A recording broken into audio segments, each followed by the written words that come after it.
Okay. Well, thank you for having me. Welcome. Sports fans? Any sports fans here, I'm assuming? All right. I love it. Any Panther fans? All right. Florida folks? I know I was told maybe 20% or so of the audience is here in South Florida. It's a very global group. So we put together a few slides. I really want to make this most impactful for you all. I've been in your shoes. I've been at these events. I've been looking at potential investments for my family office that I worked at. I came from the finance banking world and joined a client, and that client is the owner of the Panthers, and I was running his single-family office. It was amazing. I loved it. And when he bought the team, sports ownership is more difficult than you can ever imagine, and a lot of these folks have had success in their lives, and they get into it, and you always underestimate the highs, the lows, the amount of money that's involved. And after a year or two of owning the team, it's like, all right, I need you down in Florida. Try to fix this thing. So here I am. I've been the president for about 6 years now. It's been a tremendous experience. We're going to tell you a little bit about our story, but I really want to get into kind of the economics of the industry and kind of the sports media technology platform that we're running, and hopefully you can take some lessons away for your own family offices. I only have like 15 or so minutes, so I was going to stop at like 10 and make it very engaging and open up for questions. Okay, next slide. I don't know if I'm supposed to. Let's see. Oh, there we go. All right. So trust and leadership. We had talked with Rachel, Richard, and ultimately I'm standing here because Vinny's the name of the owner, Vinny Viola. He trusts me, okay? And he said, we'll figure out what we need to do to win on the ice and sell tickets. But get down there. Let's turn this thing around. This is a massive turnaround situation that we walked into. And we put together a little slide to show you kind of how we started. All right, you guys know the how it started, how it's going meme?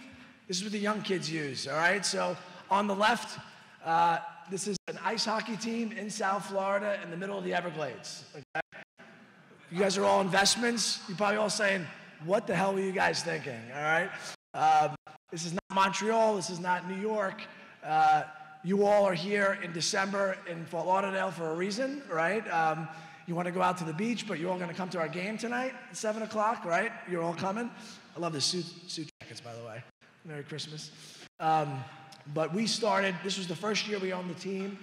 It was a bit of a house of cards. They were giving out free tickets. They were doing all these promotions to just get people in the building.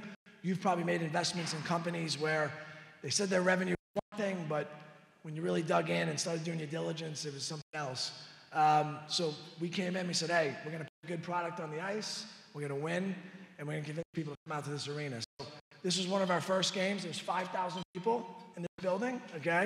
You can imagine my heart pumping with the attendance. There was someone from the Canadian press, took a picture of the game and sent it all over Canada and US, and people made jokes. This is the Everglades. Not a lot of people in the Everglades. So you guys know what the Everglades is? It's a big swamp. I'm getting a lot of straight faces, okay? You probably don't want a sport, an arena in the middle of, with no people.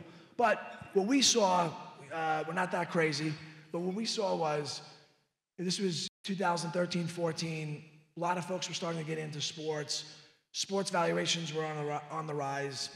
There's a limited supply of these teams. If you look at the big four leagues, I'm sure there's some NFL fans, NBA, Major League Baseball, hockey. There's about 120 or so teams. There's not really expansion, maybe once every 5-10 years, but you just have increased demand, right? People are excited. Live sports is really the only thing you watch on TV anymore, right? Especially the young crowd is all streaming. They can watch a show on Netflix, but you probably have to, if you're going to watch the World Cup, you probably have to sit there at noon and watch it. Otherwise, at 3 o'clock, if you would try to turn it on, you're going to know who won, right? And that suspense, is what was driving live sports. So we said, okay, if we can get in, buy low, sell high, right? You guys all heard of that? If we can get in a low valuation and buy one of these teams, we think we can have a great return over time.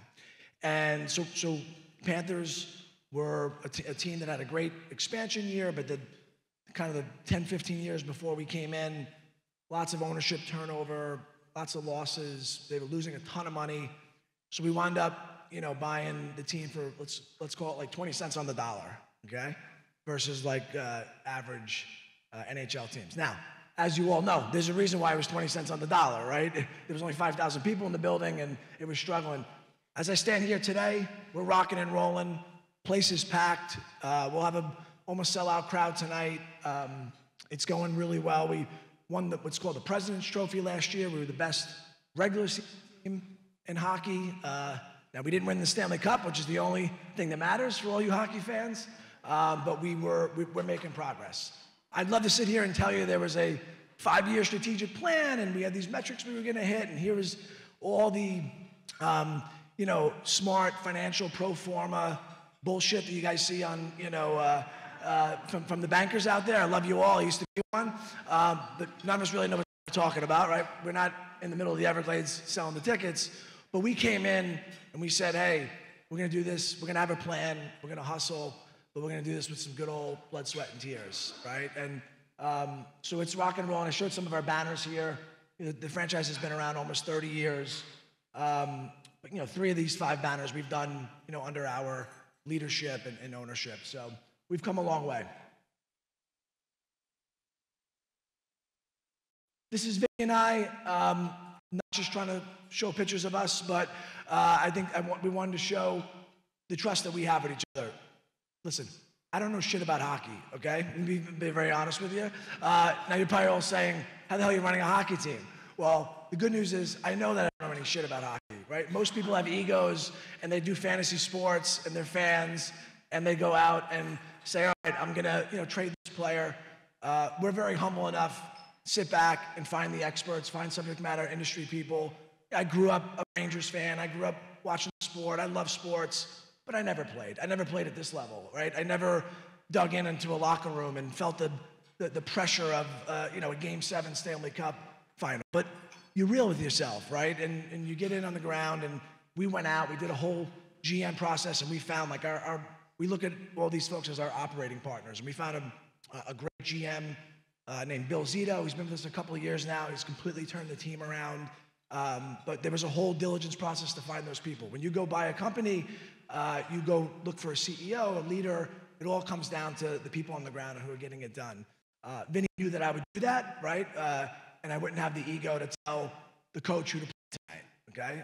I'm going to see all you now. I'm going to swing over to the arena. I'm going to see the coach, the GM, give them my fired up energy, bear hug them, and that's probably about it, okay? And they'll probably ask me for some money to trade for someone. So, and then I'll figure that out, okay? So,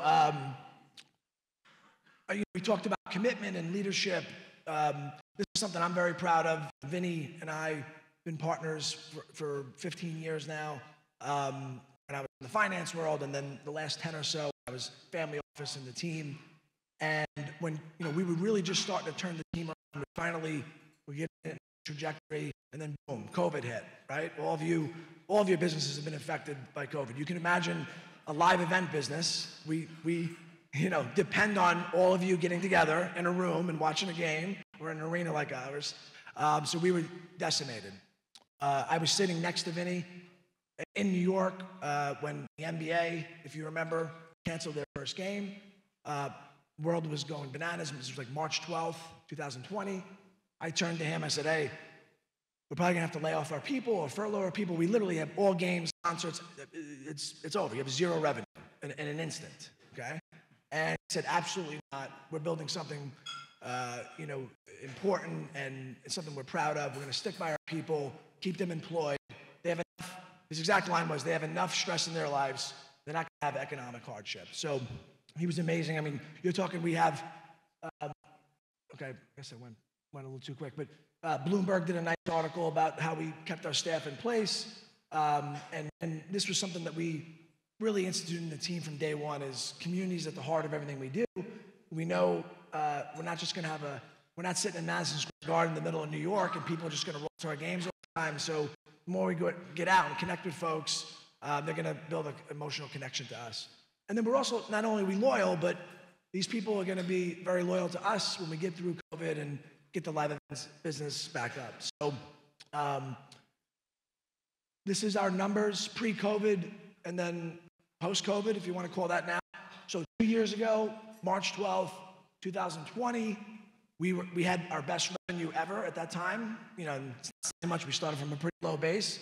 But since those, you know, almost 3 years ago now, you can see all the numbers. Our TV viewership is up tremendously. We reworked our media rights deal.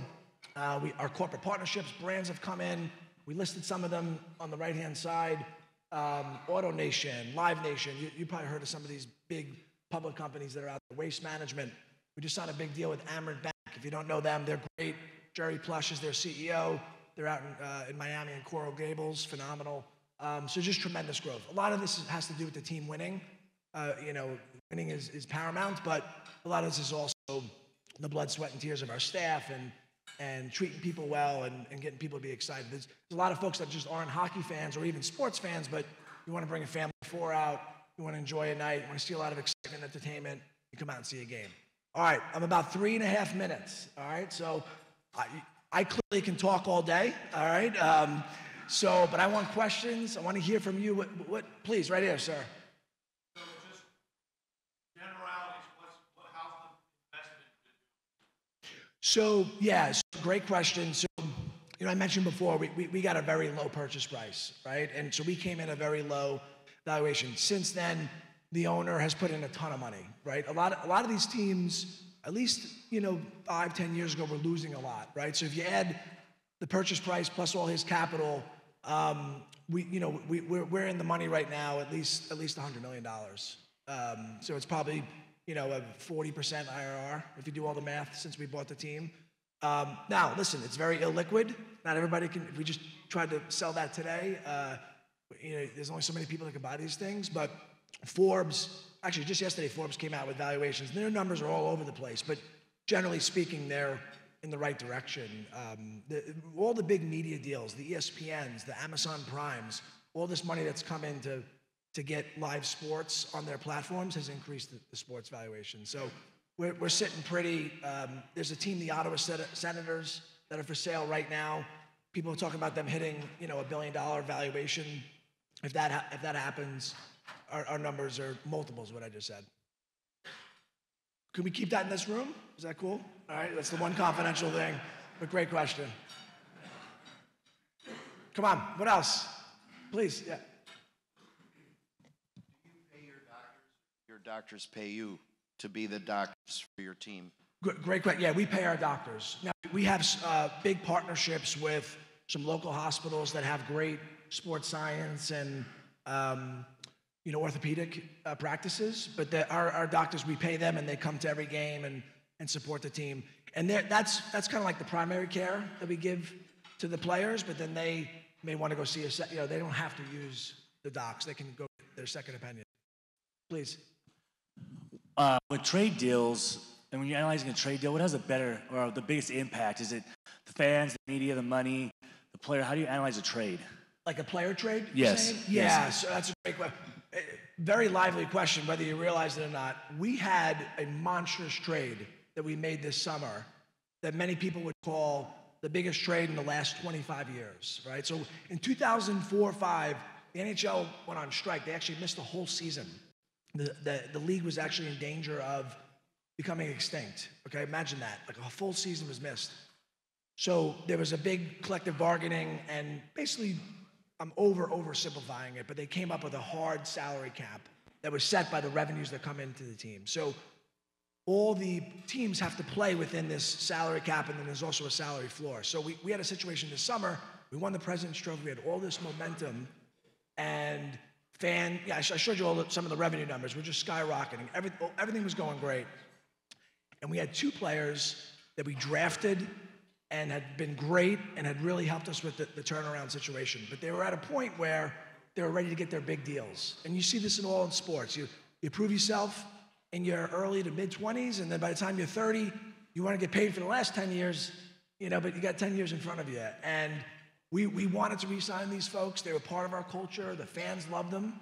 So that's the emotional and then even revenue side. But there was another player that was younger, that was better than each of them, and that would be better for us to fit in our salary cap. So we made the trade. It was huge.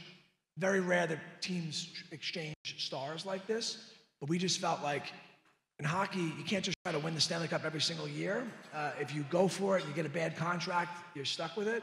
You want to be in a relevant, and you want to be in a window of 5 to 7 years you can win it anytime. So we sacrificed maybe some short-term noise for long-term success, and so far it's going pretty well. But we took a lot of heat. Anything else? Yeah, please. This is a great question. He was asking about how do you recruit talent. So our new GM, I'm going to steal his line. Our big mantra is all about a destination franchise, right? So what does that mean? Well, first off, there's a beach right outside, right? It's a destination location. Why be in New York or Boston, Canada, from December to April, okay? Or take your pick, October to April. So that's very important to us. You hear about the growth of South Florida since COVID and people working remotely, the tax situation, and the lifestyle. So that's a big part. Now, we also want to tell players that we just want you to come down and play golf and sit on the beach. We want you to win hockey games. So in parcel with that is committed to winning. Our owner has deep pockets. We're going to play to the cap every year. We're in win. We're in go mode. We're in our window. Look at our roster. Look at the age of our players. So you have to prove to the players, the agents, that we're serious, right? We're not a small market rebuilding every couple of years or trying to just, do whatever they can to put the lights on. We want to compete with the Montreals and New York. So for us, it's like a lifestyle thing and a first-class, top-notch franchise. I know my time is up. I'm happy to keep rolling. I know you have an agenda, but please, in the back?